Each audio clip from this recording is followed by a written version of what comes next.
Hi, my name is Rennie Richmond and you're watching Expedition 1 TV.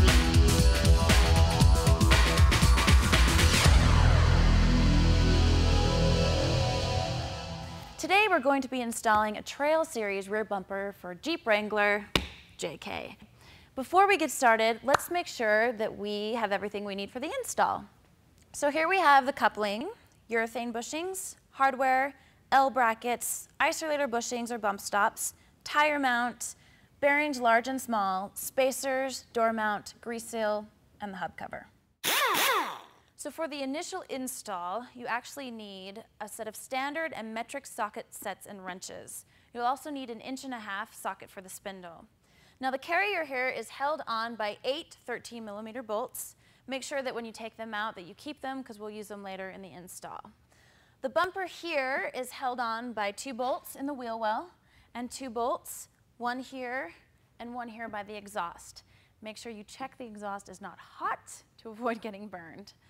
Also make sure that you keep the bolts from the wheel well because we're going to be using them later as well. Now in order to take off this carrier, we're not going to snip this wire here. We're actually going to open the door, take off this panel here, just like that, and we're going to unhook the wire and we're going to feed it through the hole in the door.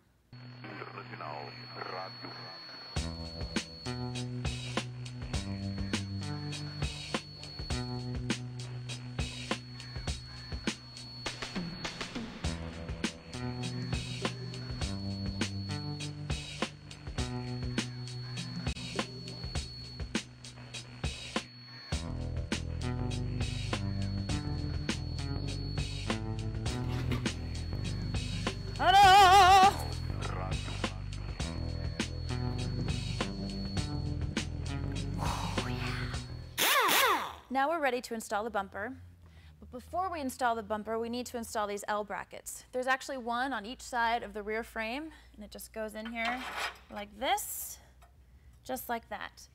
Now the bumper itself weighs about 80 pounds and can be really awkward to handle by yourself, so we recommend having a friend help you.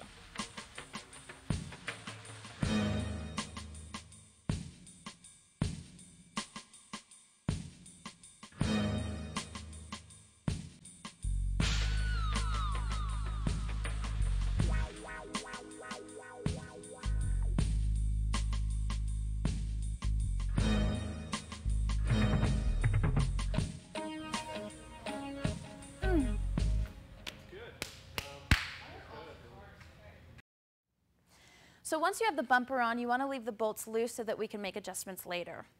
Next, we're going to install the carrier, but first we're going to put on the rear door mounting plates and the isolator bushings. Now we may have to adjust the plate just a little bit while we're installing it, so we recommend using masking tape on the door to prevent the door from getting scratched. Now we're out of masking tape, but luckily we have a film crew here, so we're going to use gaffer's tape.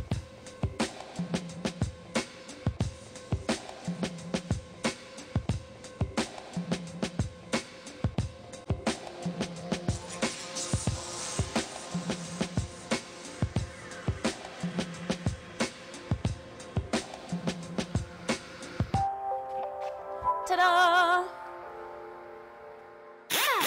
So before we put the carrier on, we need to set the depth to the tire mount. So we're going to put the tire mount in here. That. Grab the carrier.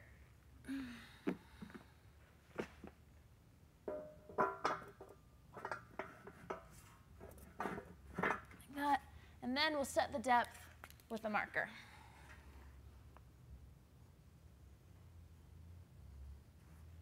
Just like that.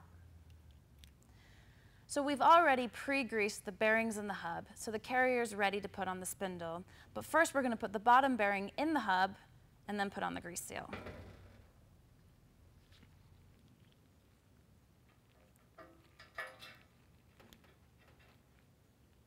Just watch your head.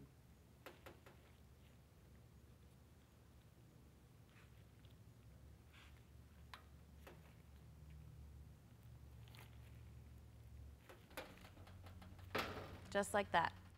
So we're going to take this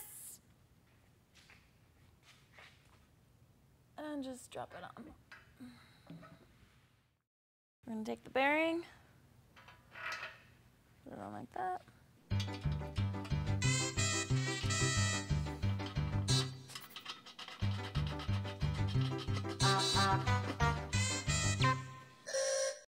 When tightening the carrier spindle, you want the bolt to be snug, but you don't want to over-tighten.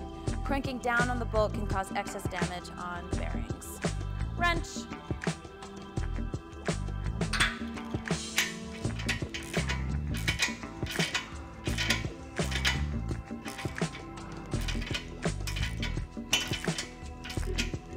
And still going.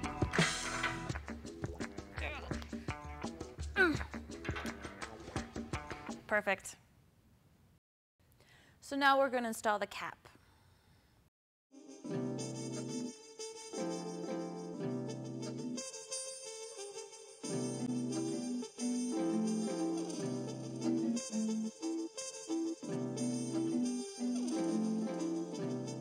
Next, we're going to install the coupling.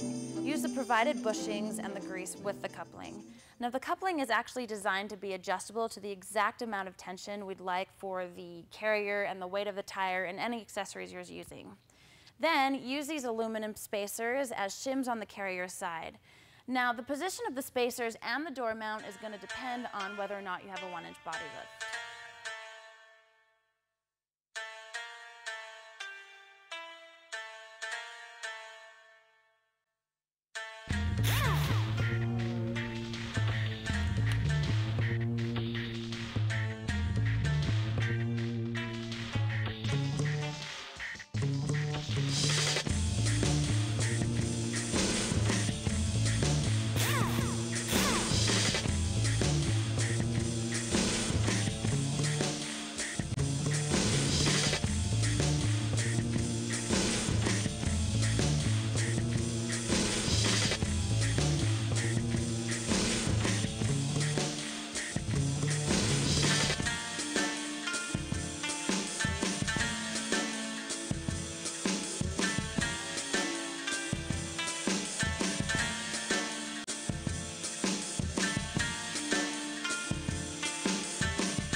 To make sure the tire fits on snug, we're going to put the tire mount on the carrier right past this line that we made.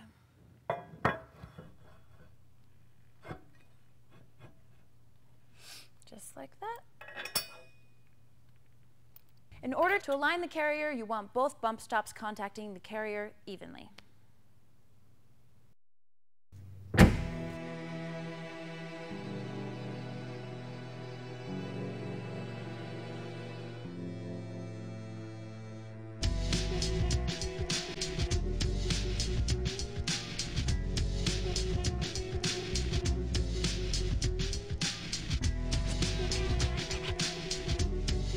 Ta-da!